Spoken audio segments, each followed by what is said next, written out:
चला है।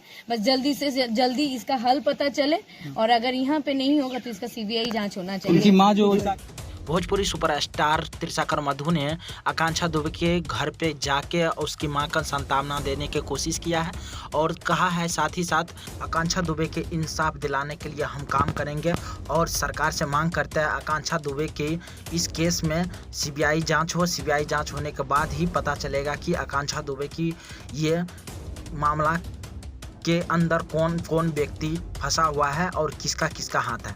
हालांकि भोजपुरी सुपरस्टार में अक्षरा सिंह के बाद अगर लड़की में कोई गया है तो त्रिशाकर मधु ने खुल के सामने आया है। और भोजपुरी के सुपरस्टार कहे जाने वाले, भोजपुरी के भगवान माने जाने वाले पवन सिंह और कहे जाते हैं कि वो अभी तक उसके घर पे नहीं गया है और फ़ोन से ही बातचीत हुआ है।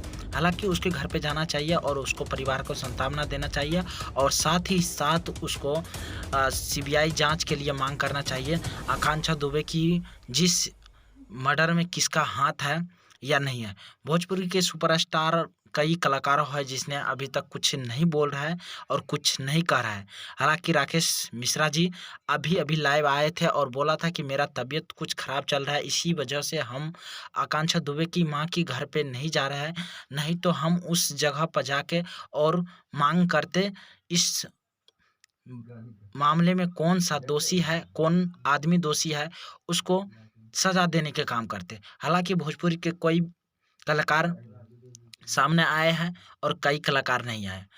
डर है या कुछ और बात है इसके तो पता नहीं, लेकिन भोजपुरी के सुपरस्टार कहे जाने वाले आकांक्षा दुबे को ऐसे इंसाफ नहीं मिलेगा। हालांकि भोजपुरी परिवार कहने वाला आदमी आज कहाँ चुप बैठा है पता नहीं। जय हिंद सभी को।